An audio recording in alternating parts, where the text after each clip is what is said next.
My name is Sally Van Pooyen, and I'm the director of Intact Academy and the director of Team Agility. Now, within Intact Academy, we teach people to coach individuals, executive teams, and businesses to a state of autonomy. And within Team Agility, what we do is we help businesses innovate more quickly than their products. We do that for small businesses like startups, where we help them scale.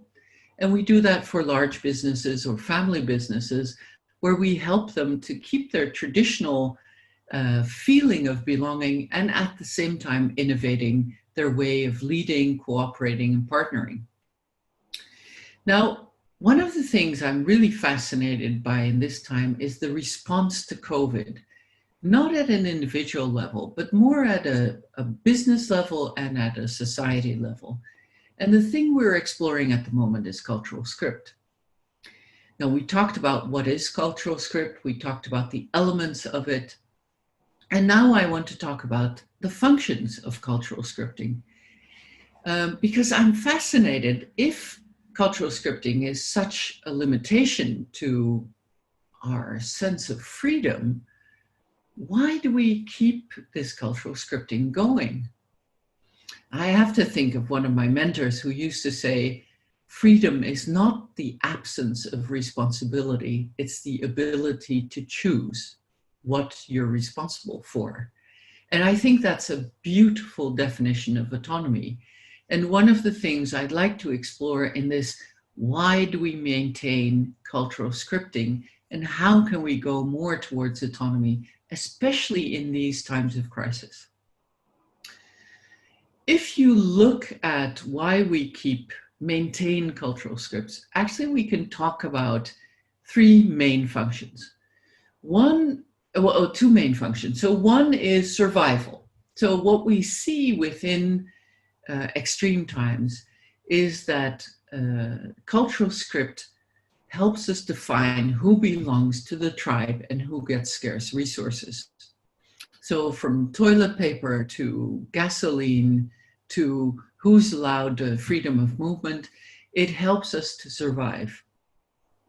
The other function of a cultural script is really meaning. So if you know the etiquette, the techniques, and the character of a culture, you understand what feelings, thoughts, and behaviors are accepted and significant in a group.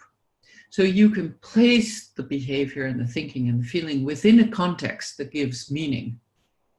And truth to tell, behavior has meaning for you personally, but it only also has meaning within a certain cultural context. Sometimes we forget that. We see a behavior and we think, oh, we know what that means, but actually you don't. You don't know that going like this in Suriname means yes, for instance. So, you have to check. Within this time of COVID, really what we see is that these things about survival and meaning really come up.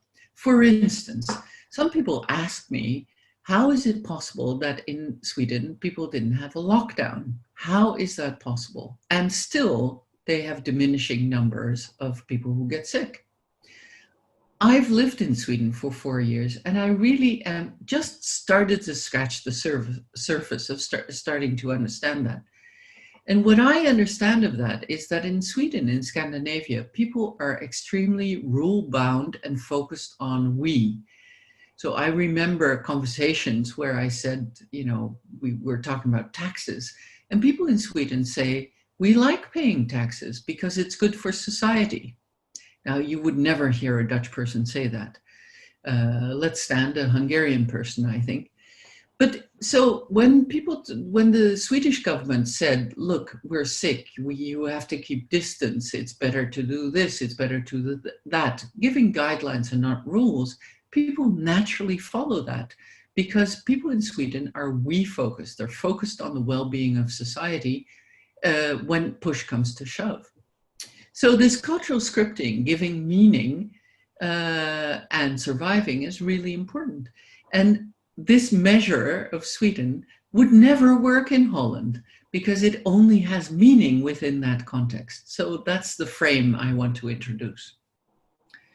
So cultural scripting has different meanings for majority members of a society and minority members, and that's really important to understand.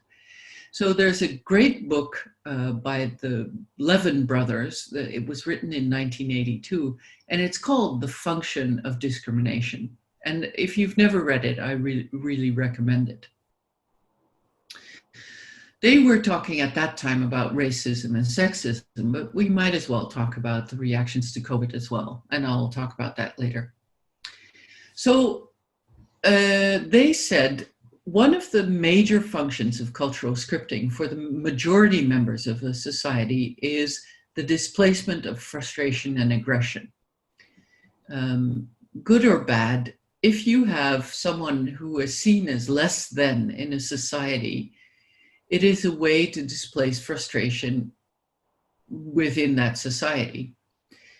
Now, in a very strange way, for instance, in the United States, what you can see, and at a societal level, is that even though the government is bankrupt, as long as they have an external enemy, people are not focusing on the internal problems.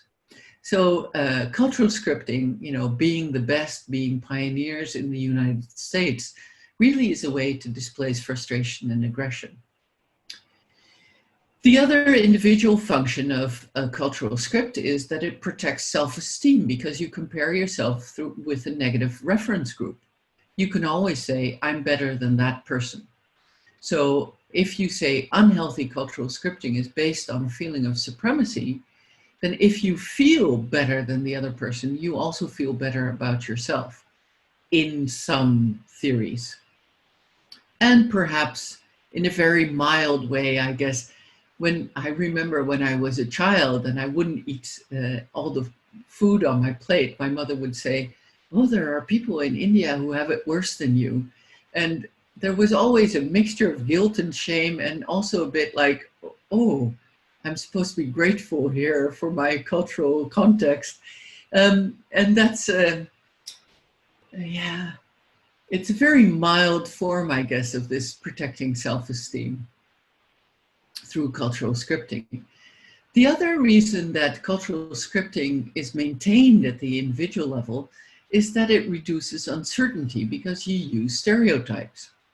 For instance, my mother, who said Indian people have got it worse than you do, so you better eat your food. Well, to be honest, I've traveled through India, and some people might have it much worse than me, but some people certainly have it much better than me. So that's interesting, huh? But reduction of uncertainty is also a function of the brain. As long as we use stereotypes, as long as we can categorize, then cultural scripting has a place in that. Now, what I'm interested in more is why we keep cultural scripting going at the societal level, because that's really interesting also in this context of COVID. So what we know is that a cultural script, an unhealthy cultural script, certainly gives economic advantages to the majority. So if you're a group member, you get an economic advantage. We already know that scarce resources go to members of your tribe. So in COVID, for instance, one of the interesting things was this whole discussions about masks, about mouth masks, where in some countries it was said, well, individuals have to wear them too, and in other countries not. Now here in Holland, we knew that mouth masks were better, because obviously you don't spread your fluids, your germs as much. And we know that it's transmitted through that. We walk around in a cloud of fluid and germs, usually anyway. But people in the healthcare needed them more than we did, normal people. I'm not in healthcare. So, and you see that in a sense, membership of that group of healthcare workers gave an advantage, and perhaps even an economic advantage. In some businesses, for instance, you got more subsidies than in others. Very interesting how that worked. And if we look back later on COVID and we track who got subsidy and who didn't, you can actually see which subgroups in the culture were more privileged than others. very interesting. I think as a later analysis, at the moment it's not relevant at all, but not, later it will be. The other social function of cultural scripting is that you can maintain power. So for instance, if you see the reaction of COVID in Hungary, where really they've reestablished an autocratic system, or in Serbia, where it's almost like military rule, you see that people use scapegoating to maintain power. For instance, they target specific groups who are not keeping to the rules to say, see, we have to do this, because if we don't, we lose control. And this is something that's really subtle and very important to watch also as a member of a society, who is being scapegoated and who benefits from that. So usually people only look at the discrimination, but I look with a systemic view at who benefits from this. And in a country where they reestablish autocratic rule or military rule, you see that scapegoating actually validates keeping in control. And so that's a really interesting movement that we see now in the world. We see a division within that dimension of democratic, autocratic rule. You really see extremes happening. And this is one of the reasons. The other reason that we maintain cultural script, so unhealthy cultural scripting, so a feeling of supremacy, is, to be fair and honest, it's cheap labor reserves. So if we think that some people are better than others, they get more money. And as long as some people are discriminated, whatever job they'll do, they'll get less money. Even in these times, women get paid less. And there's no reason for it, because in terms of volume, we're the majority. But in terms of cultural scripting, we're the minority. Interesting that we accept that position, given that we're the majority. But in actual fact, it gives an economic reasoning. As long as you have people you can scapegoat within your cultural script, they get less of the resources. So it's an excuse to create a cheap labor force. I'm a revolutionary at heart, so you must excuse this way of thinking, because I think we should be more awake to these things. Sometimes, of course, cultural scripting gives secondary advantages to the minority, but I wouldn't wish it on anyone. So, of course, it's true that the fact that you are seen as a minority in the cultural script of a country, it creates more solidarity. So we think we women, we have to fight, we have to go on the streets. We can blame the system sometimes for personal failure. I don't think a lot of women do that because they feel too ashamed for that, but sometimes it happens. And strangely enough, there's a secondary labor market is created where it's a woman's profession. And so there's a reduction of competition in that space. But I would never recommend this as a way to say we should have unhealthy cultural scripting.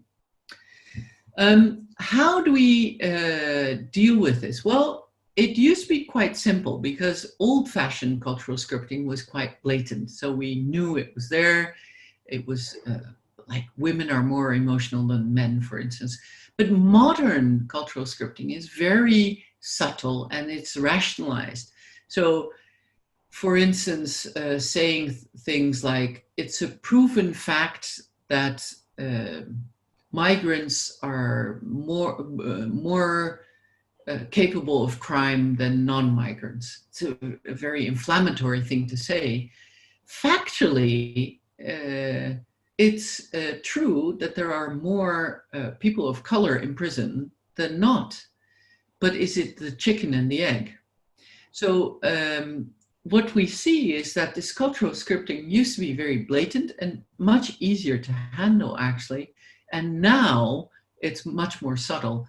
But in times of COVID, you see old-fashioned cultural scripting coming back up, which is really interesting. We see more blaming the victim, you shouldn't have gone out without a mouth cap, more avoidance of contact, which is actually true. We see more denial of the political significance of differences between us. Um, so, yeah, I think it's much more dangerous nowadays and much more difficult to look at cultural scripting. One of the exercises I propose to you is to visualize your last uncomfortable meeting with someone from a different group. It can be any group. And to track, what were you thinking, feeling, or doing when you met this person from another cultural script?